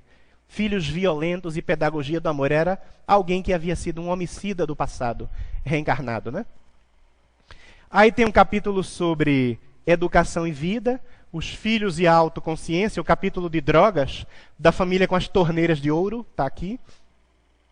Consumismo, autoconsciência e educação, a morte na família, essa história é linda, Francesco Leonardo Beira, a trajetória de um anjo. A família Beira é a dona daquela fábrica do sabão IP. O Walter Beira, você conhece o Walter, né?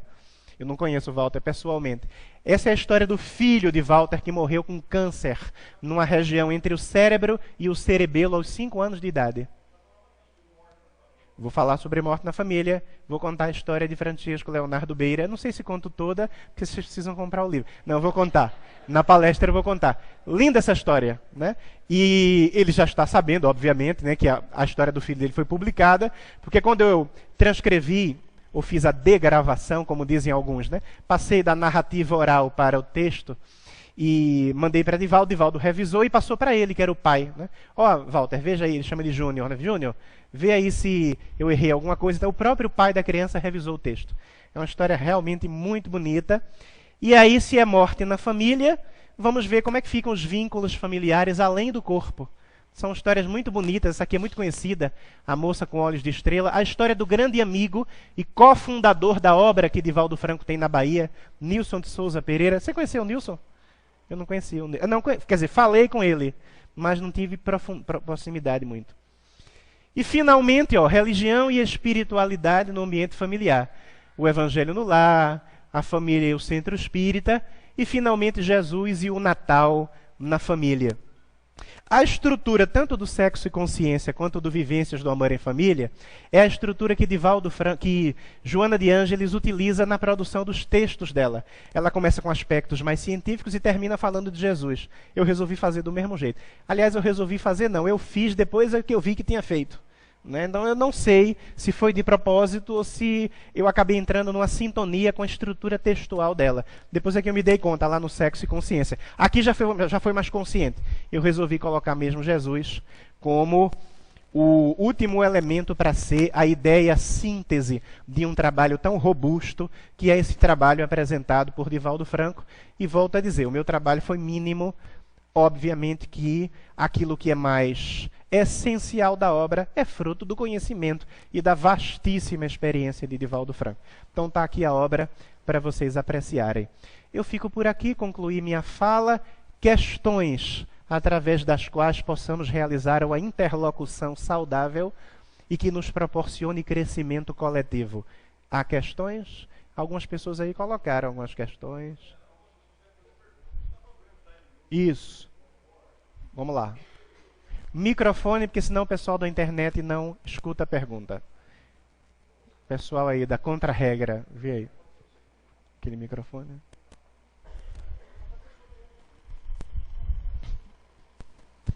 Seria interessante que a pessoa que queira fazer pergunta venha aqui na frente usar o microfone por causa da transmissão online. Não tem, sem fio não funciona? Vai demorar para ver. Vai demorar? Quem quer fazer a primeira pergunta? Se tem medo da câmera, é só não olhar para ela. Fica olhando para mim. É uma técnica, Não. Fica olhando para mim. Eu também sou tímido. O pessoal está tímido para fazer pergunta, Fernando. Ninguém quer fazer a pergunta? Vou fazer uma pergunta que me fizeram aí no intervalo. Vou poupar você de ter que vir aqui fazer a pergunta. Me perguntaram a respeito dessas crianças hiperativas, dessas crianças que estão o tempo inteiro enfrentando os pais, que não aceitam a autoridade dos pais. Parte disso vocês vão ver no capítulo aí do livro que se chama Crianças da Nova Era. O item que é Crianças da Nova Era. A gente tem uma série de espíritos que estão reencarnando, que são espíritos, alguns muito turbulentos, do passado reencarnatório, seres ainda com formas de viver e de existir muito primitivas. que ficaram no mundo espiritual retidos em regiões espirituais inferiores para não prejudicarem o processo civilizatório com a sua agressividade, com seu primitivismo, com sua violência. Esses seres estão tendo a última oportunidade de reencarnarem em função dessa fase de transição planetária que nós atravessamos. Eles têm o direito de ter a última oportunidade para se transformarem minimamente de forma que mereçam ficar na Terra pacificada, renovada do futuro, que é um mundo de provas e expiações, que não é um planeta perfeito, mas já é um mundo onde algumas coisas estarão melhoradas em relação ao mundo de provas e expiações em que nós vivemos. Então, tendo uma última oportunidade para reencarnar, esses espíritos mais turbulentos, um pouco mais agressivos e primitivos, reencarnam e têm muita dificuldade em se adaptar às regras de convivência social, porque eles não aprenderam isso. São seres, muitas vezes, tribais. O que eles conhecem é o modo tribal de ser. Então eles reencarnam e, como não estão mais na selva, eles vão se reunir em tribos urbanas. Aí são os skinheads. São neonazistas, pessoas que odeiam nordestino. Jesus que me salve delas. Pessoas que odeiam mulheres, que odeiam negros, que odeiam homossexuais e por aí vai. Vândalos. Pessoas que acham que para protestar contra a agressão dos poderosos e do Estado, tem que colocar um capuz na cabeça para não serem identificados e sair por aí quebrando a agência bancária e por aí vai. É o modo de funcionar primitivo deles. E esses seres são adultos agora, mas um dia estiveram em famílias e foram crianças. E vão revelando esse primitivismo e essa agressividade ainda enquanto criança. O que é que se faz? O que se faz é produzir um trabalho intenso, sofisticado e muito qualificado de reeducação desse ser primitivo. Pode ser que você não ajude esse ser a se tornar um ser exemplar, um cidadão extraordinário, mas você já vai ajudar a amainar o ímpeto primitivo e agressivo que ele traz na intimidade do coração. Divaldo Franco vai falar de uma técnica que os espíritos ensinaram para ele e que está no livro Sexo e Consciência. Um pouco disso ele fala aqui também em Vivências do Amor em Família. Reprogramar o inconsciente da criança. Dialoga com a criança enquanto a criança estiver dormindo, porque ela está mais maleável para receber informações que vão ser introjetadas no inconsciente, porque como ela não está em vigília, o consciente não está atuando intensamente e o inconsciente fica aberto para receber as informações. No ouvido da criança quando ela estiver dormindo: meu filho, você reencarnou para se renovar. Você precisa se modificar. Você não está mais naquela forma antiga de viver que você experimentava no passado. Você está na civilização. Você está no Brasil, está em Matão, está em São Paulo, está na Guatemala. Você está sob a proteção da sua mãe, do seu pai. Não tenha medo da vida, meu filho. Você está seguro. Abra o coração para o amor. Deixe essa agressividade. Você nasceu para amar. E vai dizendo coisas bonitas. E vai reprogramando o inconsciente da criança. E você vai vendo que a criança vai melhorando de comportamento. Ao mesmo tempo, pode dizer para o consciente da criança mesmo. Para chegar no inconsciente de forma ressonante, reverberando. A criança agride: não vou lhe obedecer. Vai. Por que eu vou lhe obedecer? Porque eu sou seu pai. Você não é meu pai nesta encarnação? Eu sou. E você vai ter que me obedecer porque eu reencarnei primeiro. Minha sobrinha de 7 anos, que é um espírito extremamente amoroso, mas no passado, e os amigos espirituais já nos disseram, foi alguém muito importante, que comandava palácios, que tinha empregados à sua disposição.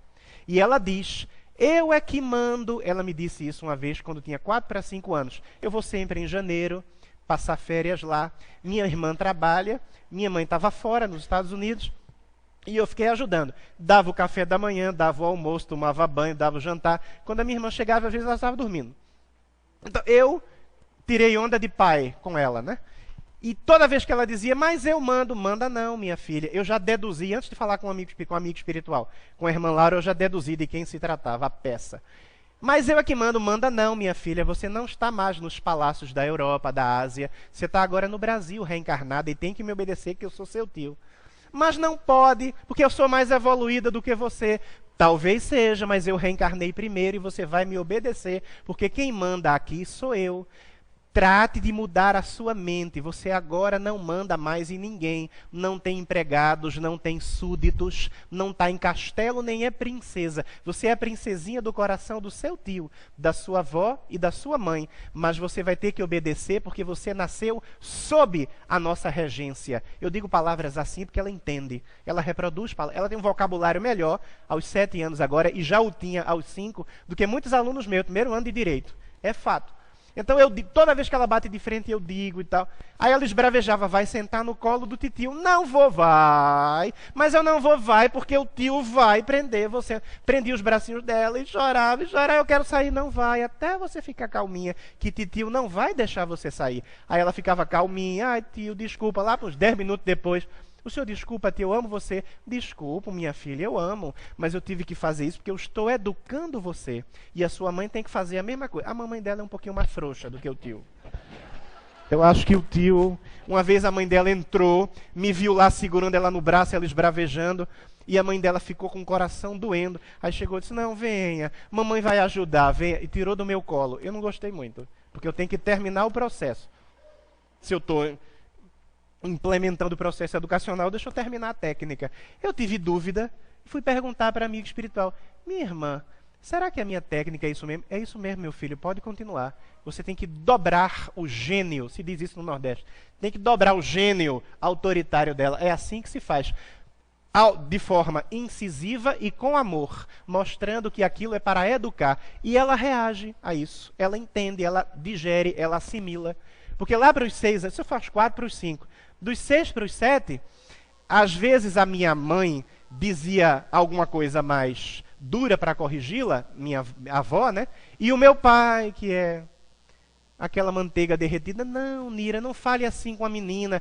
Aí ela, com 6 anos, já dizia, não, vovô, ela tem que falar porque ela está me educando. A menina entendia. Então é necessário trabalhar, insistir, falar para o consciente e falar para o inconsciente da criança. Porque o amor soluciona tudo. Quando você mostra que é por amor, o espírito, por mais primitivo que seja, vai amolecendo. E por mais que na fase adulta não se torne um cidadão exemplar, será minimamente uma pessoa de bem que não vai fazer mal a ninguém. O que mais aí? Luiz Fernando, criança muito tímida, como saber se é o caso de um psicólogo acompanhar ou não? Como mãe, pai, educador, como saber o momento de auxiliar com ajuda profissional? Se você não sabe identificar, é hora de recorrer a um profissional. Porque se você souber, não precisa do profissional. Ah, eu acho que sei, porque ela é tímida. Porque quando a gente se separou, eu me separei do meu marido, eu vi que ela ficou mais tímida. Você já localizou qual é a situação. Aí vai ajudando, vai ajudando. Pode ser até que você tenha localizado, mas não saiba como manejar. Então, se localizou e não sabe manejar, pede ajuda especializada para saber como é que maneja. A timidez pode ser fruto de uma situação de ruptura como essa, ou pode ser uma situação de consciência de culpa do passado. Pessoas muito hábeis, que têm uma capacidade de comunicação avantajada e utilizaram essa capacidade de comunicação para engambelar as pessoas, para conduzir as massas aos seus interesses pessoais, dando risada do público quando chegavam num púlpito e faziam todo mundo acreditar no que eles acreditavam. Davam risada nos bastidores com os amigos, usufruindo das benesses da sua capacidade de enganar. Isso fica registrado no inconsciente. A pessoa reencarna, ela sente que tem um embrião de uma boa capacidade de comunicação e de domínio das massas, mas ela não consegue ir adiante. É a consciência de culpa. Então isso tem que ser trabalhado. Meu sobrinho de 12 anos, ele tem uma expressão de timidez. Uma coisa que a gente sabe que vem do passado, os amigos espirituais já disseram. Também junto com o trauma, pelo fato de que ele não recebe o apoio afetivo do pai que ele gostaria de ter. Mas ele precisa vencer. Porque no mundo, na vida profissional, é necessário que essa timidez não seja excessiva, senão se torna patológica, e a pessoa não pode exercer a sua profissão. Mesmo que não seja uma profissão que precise de uma ampla capacidade de comunicação, minimamente você precisa trabalhar em equipe, você precisa saber o que é que você deseja, traçar metas e correr atrás de executá-las. Então, se você não sabe localizar, precisa de ajuda especializada. Se sabe localizar a causa da timidez ou os fatores que, em confluência, em conjunto, contribuem para a expressão dessa timidez, mas você não consegue manejar, embora saiba localizar, peça ajuda profissional também para manejar. O que mais? Sobre maturidade, por que as pessoas possuem níveis tão diferentes em comparação às outras? E como podemos ajudar? Porque as pessoas estão em patamares evolutivos diferentes, passaram por experiências reencarnatórias diferentes e passaram por diferentes assimilações de valores, de cultura, diferentes experiências interpessoais. Então, esses diferentes níveis evolutivos, essas diferentes trajetórias reencarnatórias vão desaguar em diferentes níveis de maturidade. Lá no livro Vivências do Amor em Família tem um capítulo sobre familiares difíceis, e Divaldo vai falar sobre níveis de consciência e família. Cada espírito está num nível de consciência psíquico diferente. Como é que a gente ajuda? Mostrando referenciais para que o indivíduo se espelhe. Então ele é alguém intolerante, seja tolerante você e seja um bom referencial para ele. Ele é alguém agressivo, seja uma pessoa maleável você, já que ele é agressivo e inflexível. E ele vai ver em você alguém que faz bem a ele e alguém que ele vai querer imitar para poder se transformar e ser uma pessoa tão realizada quanto você. Mostre você bons exemplos para que você seja um bom espelho para essa pessoa. É assim que a gente faz. E vai tolerando, vai sinalizando. Meu amor, será que você precisa realmente ser assim? Será que precisa falar realmente assim comigo? É esse o tipo de vínculo que a gente tem? Você realmente acha que eu mereço esse tipo de tratamento? Isso não é chantagem, não. É apelar para a consciência da pessoa. Chantagem é diferente. Chantagem é o filho dizer: papai, eu vou estudar na Universidade Federal do Amazonas. Você vai fazer isso com seu pai? Vai morar longe? Seu pai que lhe criou com tanto amor. Aí é chantagem. Agora você dizer assim: por que me tratar com essa agressividade, meu bem? Será que eu mereço que você me trate assim? Isso não é chantagem, é apelar para a consciência. Então vá dando exemplos para que a pessoa tenha você como referencial. Comente sobre a responsabilidade de educar que os pais estão transferindo para a escola. Péssima ideia, porque eu mostrei aqui que vínculo, afeto, pertencimento e cumplicidade são 4 elementos fundamentais para um desenvolvimento saudável. Elementos esses que ninguém consegue apresentar com tanta qualidade e tanta maestria quanto o grupo familiar. Então, a família é aquela que vai dar o suporte mais profuso, mais significativo para a criança. Perdão. Tem água aqui, não tem?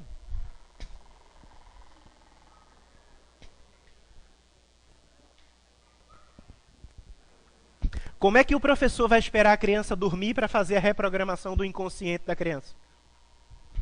É o pai que tem que fazer isso. Então tem determinados níveis de socialização que a gente não consegue atingir na escola. É na família, na intimidade da família. Então o educador na escola auxilia. A responsabilidade maior é da família. Todo mundo que tem bom senso sabe disso. Só um minutinho, ela quer fazer uma pergunta. Você leva o microfone para ela?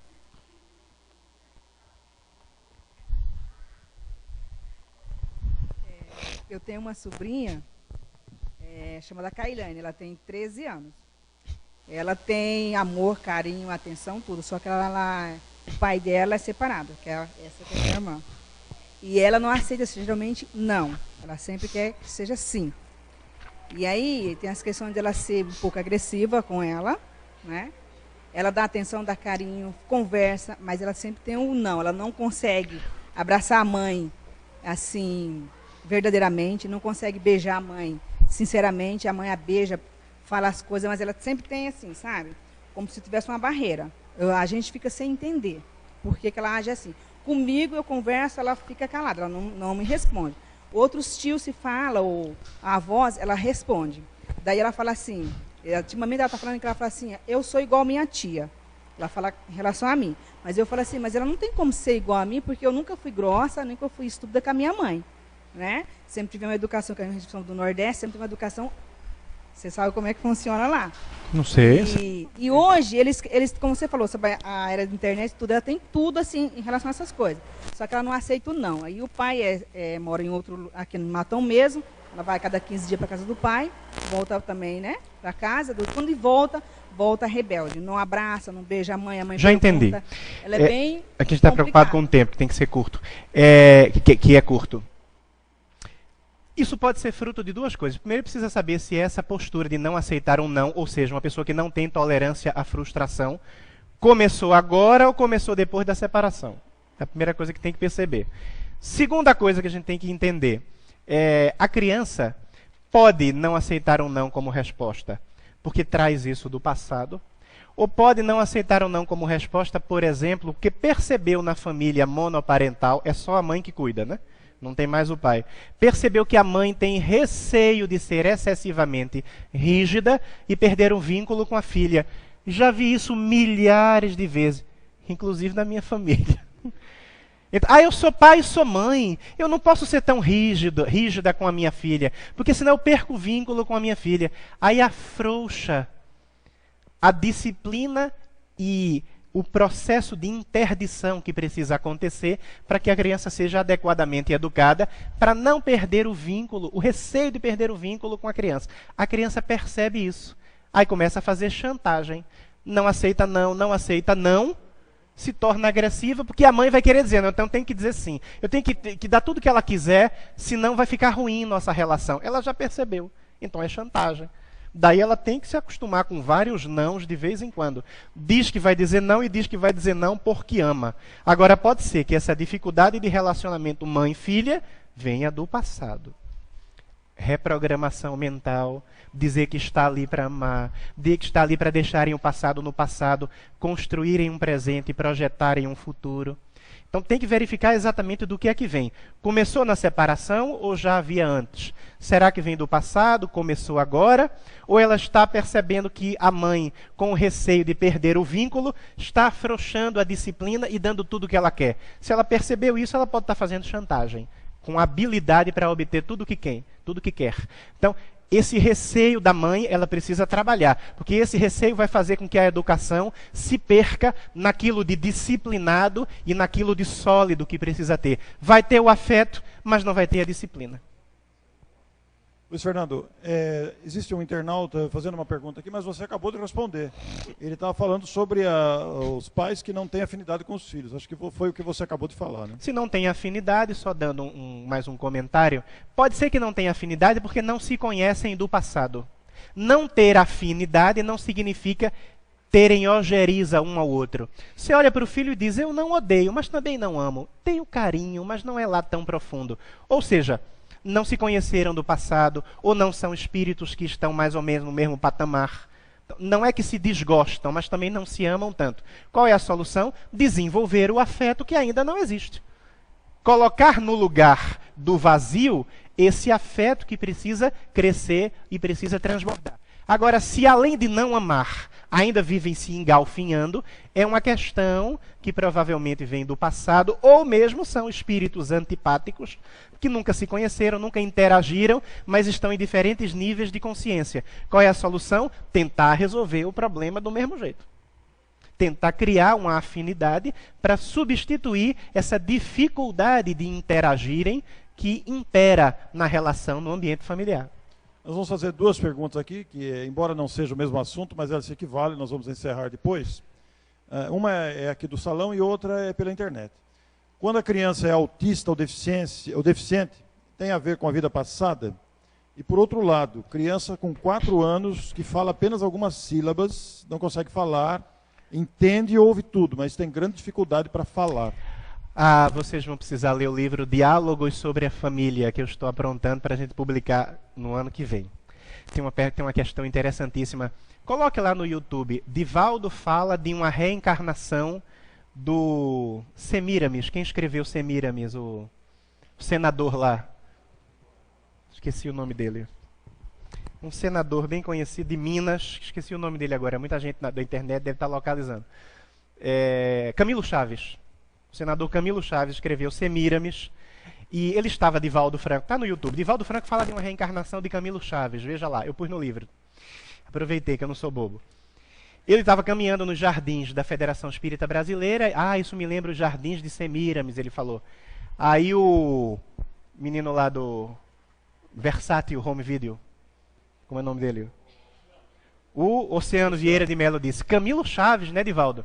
Divaldo disse, muito bem, é verdade. Você sabe quem foi Camilo Chaves, senador espírita em Belo Horizonte? Foi a reencarnação do rei hebreu Nabucodonosor. E Nabucodonosor criou um instrumento para produzir agressões, violências sobre os seus inimigos. Criou um bidente. um instrumento com 2 lâminas que ele usava para furar os seus inimigos e cegá-los. Então ele diz que Nabucodonosor fazia isso, e quando chegou no mundo espiritual, ele percebeu isso, reencarnou várias vezes, se reabilitou até reencarnar como Camilo Chaves, senador, espírita lá em Belo Horizonte, como mencionei. Uma pessoa muito boa. Mas ao desencarnar na última encarnação, Camilo Chaves foi recebido pelos amigos espirituais e um belo dia, conversando com Bezerra de Menezes, ouviu gemidos, ouviu gritos estranhos. Ele perguntou: Bezerra, o que será isso? Bezerra perguntou: você quer mesmo saber, Camilo? Quero. Então venha comigo. Bezerra levou Camilo a uma região espiritual inferior, onde havia vários daqueles a quem Nabucodonosor havia agredido e assassinado, primeiro cegando com o bidente. Ele ficou tão compungido, tão sensibilizado com aquilo, que era fruto dos malfeitos dele de séculos atrás, embora ele tenha se reabilitado. Aí Camilo Chaves disse: Bezerra, tem como ajudá-lo? Ajudá-los? Bezerra disse: tem. Você deixou muitos amigos na terra. Peça para que alguns desses amigos que estão no corpo físico recebam como filhos da própria carne esses a quem você prejudicou. Esses aí que são os seus inimigos do passado, lá daquela época do Oriente Antigo, do Oriente Médio, do Oriente Próximo. Então, Camilo Chaves apareceu em sonho para vários amigos, pediu que recebessem aquelas almas queridas, e apareceu para Divaldo, na vidência de Divaldo. Disse: Divaldo, estou numa situação assim, você poderia receber alguns desses espíritos que necessitam de reabilitação aqui na Mansão do Caminho? Divaldo disse: posso. Quantos você quer? Pode ser 10, Divaldo? Reencarnaram 10 babilônios a quem Camilo Chaves, como Nabucodonosor, prejudicou. Divaldo recebeu das formas mais variadas possíveis, deixando na lata do lixo, deixando uma criança abandonada em frente à porta da Mansão do Caminho, que Divaldo recebeu. E Divaldo conta que a maioria deles nunca conseguiu se alfabetizar direito em português. Porque são seres que aprenderam a língua da Babilônia da época, ficaram retidos nessas regiões de sofrimento durante séculos, e sem experimentarem o processo civilizatório nem no Oriente, nem no Ocidente, pularam da Babilônia para o Brasil. Eles não têm no psiquismo profundo as matrizes das línguas neolatinas, do português, do espanhol. Então, ao reencarnarem, não conseguiram se alfabetizar direito. Foram até o 6º ano, ao 7º ano. Muitos não escrevem o português direito, nem falam direito. Tem problema fonológico, de articular as palavras. Uma vez, um desses que já tinha se emancipado ligou para Divaldo Franco, ele conta no vídeo, disse: Tio Divaldo, tudo bem? Divaldo disse: ô meu filho, como vai você? Chamou pelo nome. Disse: Tio Divaldo, como é que o senhor sabe que sou eu? Foi Joana de Ângeles que falou? Disse: não, meu filho, não precisa espírito nenhum me falar, estou vendo a sua fala. Nunca aprenderam português escorreito, porque no psiquismo não tem essa matriz das línguas derivadas do latim como no português. Criança autista, criança com deficiência. Ele fala no livro Vivências do Amor em Família sobre crianças com necessidades especiais. A pessoa pode ter a consciência de culpa do passado, que se comprometeu no passado, que prejudicou alguém. A consciência de culpa fica instalada no psiquismo e se apresenta, e ele reencarna numa situação expiatória que lhe é imposta para que ele possa se reeducar. Mas tem uma outra situação que ele reencarna voluntariamente assim. Às vezes o sujeito, como Camilo Chaves, se reabilitou, mas lá no passado, um dia ele faz um trabalho de regressão de memória terapêutica no mundo espiritual, e ele descobre que ficou algo do passado, um equívoco, que ainda o incomoda. Aí ele se dirige aos amigos espirituais e diz assim: olha, vou fazer uma solicitação, posso reencarnar como alguém que tem deficiência intelectual, que tem necessidades especiais? E os amigos espirituais podem dizer: você até pode, não necessita. Você já tem uma bagagem de merecimentos espirituais para não precisar passar por isso. Aí o espírito diz assim: mas mesmo que eu não precise, porque já tenho merecimento para não precisar passar, eu estou solicitando que passe, porque tem algo do meu passado que ainda me incomoda. Vocês poderiam providenciar? Pois não, você tem merecimento para ter o seu pedido atendido. E reencarna com deficiência intelectual, reencarna com necessidades especiais, por solicitação própria. E essas pessoas devem ser amadas com muita ternura para que saiam dessa situação e possam finalmente sair da condição de aves feridas, como diz a Nancy Pullman Girolamo, né? Lá na Casas André Luiz, sair da condição de aves feridas e se tornarem aves com uma ampla plumagem para planarem na direção do infinito, livres dessas limitações físicas ou mentais. Então vocês vão ver outros desdobramentos lá no livro. Terminamos? À noite você vai falar sobre agressividade, né? Eu vou falar sobre agressividade? Eu nem isso, sabia mais. Aqui mesmo? Onde Não, é que é? em outra casa. Em outra casa, é verdade. Às 20 horas, lá na comunidade, teremos o Luiz Fernando de novo. Só dá um tempo para ele descansar aí. Um pouquinho, é verdade. É verdade. Às Mas 8 quem horas. não conseguir ir, a minha palestra é sobre estresse e agressividade no relacionamento familiar está no YouTube. Eu fiz há uns 3, 4 anos atrás, em Pernambuco, lá naquela casa lá. Naquela casa, né, na Seara de Deus. Você colocar Luiz Fernando Lopes, colocar família, estresse e agressividade, você acha lá. Que é estresse e agressividade no ambiente familiar, está lá no YouTube. Mas eu também convido você, como o Orson convidou, aí a outra casa. Qual é a outra casa? Comunidade Caibar Schutel. Na comunidade Caibar Schutel. Às 20 horas de hoje. Meu parceiro farmacêutico, como eu, Caibar Schutel, né? Pois é. Então, e amanhã lá. cedo aqui. E amanhã cedo falando sobre estaremos morte aqui. na família. Eu agradeço, porque se deixar eu falaria até as 2 horas da manhã. Eu sei. Porque eu, como Divaldo Franco, eu repito uma frase de Divaldo Franco, eu tenho um problema de ataque de epilepsia falante, Divaldo. Me toma assim aquela coisa, eu vou falando. Eu agradeço bastante a oportunidade, foi um prazer estar aqui com vocês. E eu espero que eu tenha dito algo que seja útil. E a principal coisa que eu penso que foi útil dizer para vocês foi o seguinte: se alguém não prestou atenção, vou dizer agora, preste muita atenção. Nós publicamos um livro chamado Vivências do Amor em Família, do Divaldo Franco. Muito obrigado, até a próxima. Muito obrigado.